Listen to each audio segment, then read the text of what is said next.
very warm welcome to all of you. So today I'm going to be proceeding with the second part of my lecture on minimal intervention dentistry. So just a quick recap as to what I had covered in this class. So I just basically defined what minimal intervention dentistry is and how we have shifted from the era of green body one black and the principle which was the extension for prevention, where we are actually sacrificing healthy tooth structure along with the removal of caries so that you can actually provide for sufficient depth and width so that you can accommodate a minimum amount of bulk of restorative material, and you have to create retentive features so that you can actually retain back the restorative material as it does not bond to the tooth. And how this concept has changed ever since the concept of adhesion has been introduced into dentistry, and now the principle which we use is minimal intervention dentistry, and it is based upon the concept of prevention for extension. So we are preventing the extent of your cavity prep so that you can extend the life of your tooth. Then I had discussed the aspects of minimal intervention dentistry, where I had talked about the various tools you can use to diagnose your dental caries in the early stages. Then I had talked about the Mountain Humes classification based on the size and site and extent of the lesion. Of course, we are primarily using the ICDAS technique, but it is always useful to know another classification. So I had discussed the Mountain Humes, and then I had also discussed the importance of assessing the individual caries risk of the patients, and then of course you have to modify your treatment. Right, in minimal dentistry, the caries risk and how it to reduce the caries risk and how it acts the by and yeah, the different kinds of ways by which you can perform your minimal intervention, and in the end so I'm go ahead with the restorative phase. So, in minimal intervention dentistry, we believe in the concept of minimal surgical intervention. So, over here, we primarily focus on the remineralization of the demineralized dentine, and we excavate only as and when is required, and only an appropriate amount of excavation of caries is done. So, we do not wish to sacrifice healthy tooth structure, like how I have mentioned in the previous class. We prefer to disinfect the excavated cavities, and we use adhesive restorative materials. So we do not need to create very large or wide. So atraumatic restorative treatment is not a concept which is unknown to you all, because it has been practiced since the early 1900s. So it is basically just the use of your hand instruments and the use of we are not using the aerators to actually prepare your cavities. We just use the sharp hand instruments like the spoon excavators and hatchets to actually remove the weakened enamel, or to remove the carious enamel, and then we restore it with GIC or with bit and fissure sealant. So in the department of pediatrics, there is another restorative material which can be used, although it looks a little unpleasing. Silver diamine fluoride has shown to give promising results because of its anti-cariogenic effect. So it actually arrests caries, and it does not promote the spread of caries. So it is very good for treating rampant caries, especially in kids. So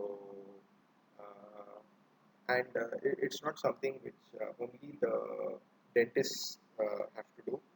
Even the dental auxiliary personnel can actually apply the silver diamine fluoride, because of which you can actually target a larger population.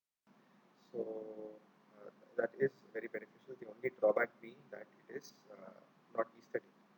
So yeah, because of which it may not be very popular. But yes, it is an effective tool against the war with dental caries.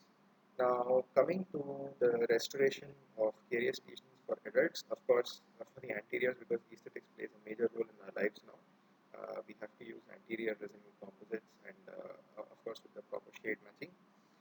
However, for non-carious cervical lesions, because of the superior flexural strength, we still prefer glass ionomers. And nowadays, with the advent of resin-modified glass ionomers, they are ruling the market for your treatment of non-carious cervical lesions. So we always prefer to use beautiful, that is your resin-modified glass ionomer cement. So it combines the properties of glass ionomer, because of which you have flexural strength and, of course, the aesthetics of the composite. An advantage of using your hand instruments for excavating caries when compared to the the aerotor is, especially when the caries is equigingival, or sometimes it proceeds subgingival, in most cases of proximal lesions, is that when you're using the hand excavator, the bleeding which can occur will be significantly lesser, because you can actually control the hand instrument and prevent traumatizing the healthy gingival margin. But in the case of the aerotor, of course, you lose your tactile sense, and you are actually working from a further away point, because of which it may not be in your control. So that significantly increases the survival rate of your restoration. And of course, when you are restoring multiple surfaces of teeth, it is best done using composites, because you have to perform only box only cavities. So of course, when we had only amalgams, we used to contradict the use of box only preps, because the retentive features were very less. So now, of course, with the advent of newer materials like composites, which micromechanically bond to the tooth, box only designs are more than sufficient to restore the caries. Now, coming to the concept of bilayered restorations. In the earlier days, it used to be known by the name of sandwich technique. Somehow, I feel that this term is not very accurate, because let's take it from the layman's point of view. A normal sandwich has bread on both sides, correct? So you have bread on the top and you have bread on the bottom as well. And of course, in a sandwich you have the filling of choice. So it may be mayonnaise, or maybe veggies or meat, or whatever suits you. But the important thing to remember in a sandwich is that the top and the bottom layer are the same. That is your bread.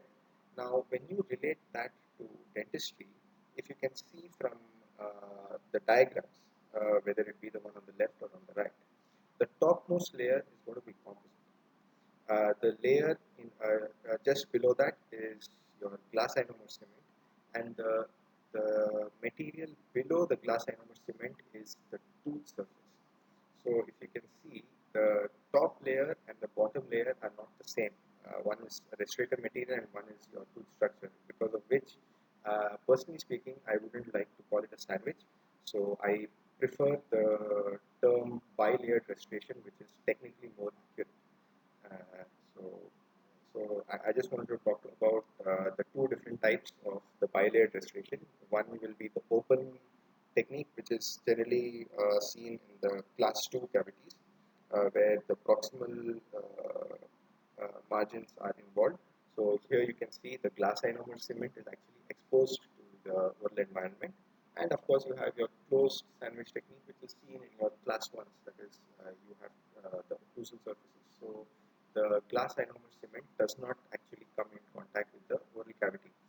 The benefit of having a glass ionomer cement as part of the restorative material, especially in the open technique, is that because of the presence of fluoride, this glass ionomer cement actually not only protects the same tooth, that is the tooth of interest, it actually protects the neighboring tooth as well, because of the release of fluoride.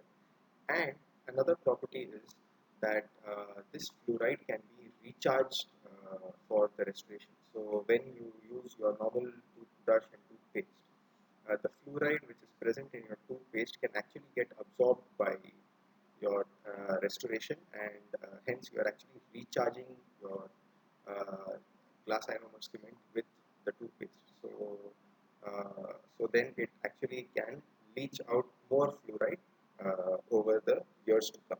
So it works both ways, and it provides a long lasting effect. Now, coming to something known as smart burs. So these were designed so that for the very principle of minimal intervention dentistry, so that you do not sacrifice your healthy tooth structure. So they are made from glass bead reinforced polymer, and the beauty of these burs is that it will only be able to cut through your soft caries dentine and your restorative materials. So it cannot. So once it comes into contact with healthy tooth structure, the burr becomes ineffective. So it's not able to penetrate through. So it is only able to remove the softened parts of the tooth because of caries, or it can remove the restorative material. So hence it provides you the platform whereby you can conservatively create cavities. The next step is your chemomechanical caries removal. So in this case, it is just the use of solutions. It comes in a pack of two solutions. The first solution is 1% of sodium hypochlorite, and the second is combination of aminobutyric acid, sodium chloride, and sodium hydroxide. So these two solutions together, when they are used on caries tooth structure, it helps to dissolve the caries aspect, and when you flush it out, you are left behind with healthy tooth structure. So then it can be successfully restored. So this is a very non-invasive kind of a treatment. So you do not end up sacrificing healthy tooth structure. Air abrasion was another popular method which had gained popularity initially because you can actually create micro cavities. You don't actually end up creating very large cavities because of the size of the burrs which we use in the aero does. So basically, air abrasion, as the name suggests, it uses a blast of air, and this air consists of a stream of aluminum oxide particles, and it is compressed, of course, so it is hit with pressure.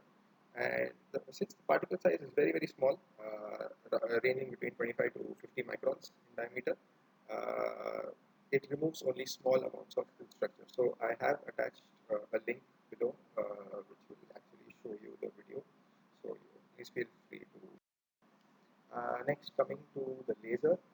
The lasers have greatly impacted the field of dentistry, whether it be for soft tissue purposes or, in this case, for the hard tissues as well. So, lasers, even in the case of hard tissues, uh, lasers have shown promising results because they provide very specific areas where you can access and actually concentrate your cavity preps, so you don't end up over preparing the surface. When it comes to the hard tissue lasers, you have your erbium, yttrium, aluminum, garnet. This is the most popular hard tissue laser. It is good for removing caries and producing micro cavities. And the beauty about this part is that if you actually use a hard tissue laser, it actually ends up removing the smear layer, and it produces a pattern which is similar to your acid etching. So actually speaking, when you want to restore it, some articles have even shown that you do not need to acid etch because that step is already created with the use of the laser alone. So it's quite interesting, but I think a little more studies have to be conducted to actually popularize this concept. I have attached a link below where you can actually see how the hard tissue laser. Calcium hydroxide, the wonder drug of dentistry, it was introduced in the late 1920s. It is popularly used in so many places in dentistry.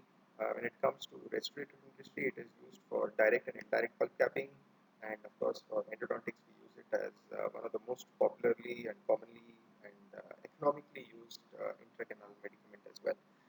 So calcium hydroxide work, it actually promotes the formation of something known as a dentinal bridge. So how dentinal bridge form is basically when calcium hydroxide comes in contact with your pulp, or when it comes to the surface which is very near the pulp, it starts causing coagulation necrosis. This is because of the extremely high pH. So calcium hydroxide has a pH of somewhere around 11.5 to 12.5. So because of this high pH, it causes coagulation necrosis, because of which there is mild inflammation and the formation of calcium protein complexes just below the superficial necrotic layer, because of which the dentine bridge is formed. So whether it be your direct pulp capping or indirect pulp capping, we generally apply a pinpoint amount of calcium hydroxide. Please keep in mind, when we are applying calcium hydroxide, it is always advisable to apply only pinpoint amount of calcium hydroxide, and that too in the deepest area of the cavity, because calcium hydroxide, of course, is just a sub base. It cannot be used as a proper base because it lacks the strength to actually withstand the forces which are going to be dissipated by the overlying restorative material. So calcium hydroxide will tend to crumble if it is used in large quantities, because of which we use only pinpoint amounts of calcium hydroxide. So the best way of using the pinpoint is to just use the same instrument which is used to mix the dical, that is your dical applicator. So it kind of looks like a small ball puncture. So the moment you mix your dical, you can use the same dical mixing instrument to actually, dical applicator to actually transfer the dical to the site of the restoration where you want to apply it. Of course, we also have the light cure dical, which comes in the form of Terracal light cure. So that is even easier to apply. You just have it comes in the form of a syringe, and you just need to inject a minimal amount and then just subject it to the light cure. So that makes it even more convenient.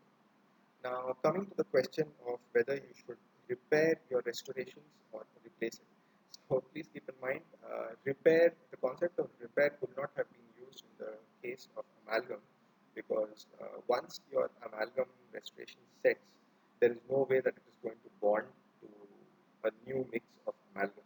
So the concept of repair was out in the case of amalgams. But in the cases of your present restorative materials which actually bond, like your composites and GICs, you can actually repair them rather than replace them. So when do you know when you have to repair, and when do you know when to replace it? Yeah. So in cases where you take your radiographs and when you can actually see the restorative material is intact, there is no secondary caries attack, and basically it is only a discoloration, a superficial discoloration or a stain which the patient is complaining about, you don't actually need to remove the entire restoration. You can actually just reduce a layer of it, and you can supplement it with a fresh batch of your restorative material. That should suffice, because when you are going to remove your entire restorative material, you are actually subjecting that to the cavity surface to a fresh batch of infection. So it can be prone to another infection attack when you are actually removing the entire restoration. So if it is asymptomatic and if there is no secondary caries attack, I would suggest that you always think of repair rather than replacement. And studies have shown that repairs have lasted for a good 7 to 10 years, if not more. So of course this is the clinician's call, but please do keep in mind that repairs can also be done for adhesive restorations. Okay. So what are the common indications for replacing your restorations? One, when you have a marginal void. Of course, so if you see that there is a break in the breach of the continuity of your restorative material, of course, you know that it's time to replace the restoration. When there is poor proximal contour, so please remember contacts and contours are very, very important, or if there is a gingival overhang, then yes, it's time to get rid of that restoration and actually do a proper one. Uh, if there is recurrent caries, so this is what I was talking to you about. So if there is recurrent caries attack, then of course yes, it cannot be treated adequately by repair. It has to be re-restored again. And when you see that there is pitching deeper than 0.5 mm of the previous restoration, so in that case, of course, it means that the caries has actually gone below the restoration. So there is a very good chance that it has contaminated below the undersurface of the restoration also. So it's time to remove it. Yeah. So where do you actually think of doing a repair? Is like I said, when there is only light marginal staining. So in this case, you can deem it as non-carious and it can be corrected by a shallow repair. And replacing, like I said, does not necessarily guarantee that the new restoration will surpass the performance of the previous restoration. Yeah, and it does not necessarily mean that it will surpass the performance when compared to repair as well. Like I said, studies have shown that repair of restorations also have lasted a good 7 to 10 years, if not more. So, of course, in the end, it is the clinician's call, as and when he sees the condition of the tooth and the condition of the patient. It is for him or her to take. So, generally, replacement should only take place if the practitioner cannot properly manage the defective areas without removing the entire restoration, or if there are multiple symptoms. Okay, so now just a brief revision because I'm sure this has been covered in the previous semesters also. The difference between infected and affected dentine, this is very, very important, especially when you are dealing with deep caries management cases. So it's always good to know which can be left behind and which has to be removed. Always remember the infected dentine, which is the soft and which is the moist part of the dentine. This is the non-remineralizable one, so this has to be removed. Under no circumstances is it to be left behind until and unless the patient has decided that the patient does not want to get the tooth restored and wants to just keep it for wait and watch until it causes problems and he just wants to get the tooth extracted, which is a very sorry state. But yes, it has been shown to have happened in the past. So this is the only option where you actually leave behind your infected dentine. Otherwise, we do not want any infected dentine to be left behind in the cavities. Affected dentine, yes, we can leave it behind. Again, I'm stressing on the word can. It doesn't mean that it should be left behind. It can be left behind if the cavities are going too deep. So in deep caries management, when you feel like you are approaching the pulp, uh, you have to prepare your cavities judiciously, and in such cases, you can actually leave behind your affected dentine. And of course, when you apply your dical or your terracal, it helps in the formation of the dentine bridge, because of which the affected dentine moves more and more occlusally away from the pulp. But this, of course, does not happen overnight. It happens over several months. So you have to keep on recalling the patient every 6 months, and with the help of radiographs, you can actually evaluate the status. So you will see the gradual rise of the caries away from the pulp. This happens because of the formation of the dentinal bridge, which I had discussed in the previous slides. So this is what I was telling you about. That studies have shown that repair has remained stable for 7 to 10 years as well. So it's not deemed unnecessary to be done. And of course, here we have the caries risk assessment. This is what I was discussing in the first lecture. So these are the criteria you have to keep in mind before you assess the patient's caries risk. You have to take a brief dental history. You have to assess the diet of the patient. Clinically, of course, you have to take a call based on the number of new carious lesions which have come, the number of teeth which have been extracted because of caries, the patient compliance, whether he or she is willing to actually modify the diet and practice proper oral health care guidelines. What is your opinion as a clinician, whether this change can be brought about or not? And then, of course, you categorize the risk of the patient into low, medium, or high. And depending, you have to recall the patient. So for low and medium to moderate risk patients, roughly biannual recall should suffice. Once in 6 months is pretty good if the patient can make it for regular checkups. But of course, if you have your high risk patients, it is always advisable to recall the patient every 3 months because you need to keep the caries in check, the new carious lesions in check, and this fluoride treatment so that you can actually arrest the carious lesions or prevent the spread of new carious lesions on the remaining teeth as well. Okay, so this was about the restorative phase of minimal intervention dentistry, and this brings a close to the chapter. I hope this lecture has been of some value and you have been able to imbibe some useful information. If you have any doubts, please feel free to contact me. I'm always approachable. So this is bye from my side. Stay safe and keep in touch. Okay, take care. Bye bye.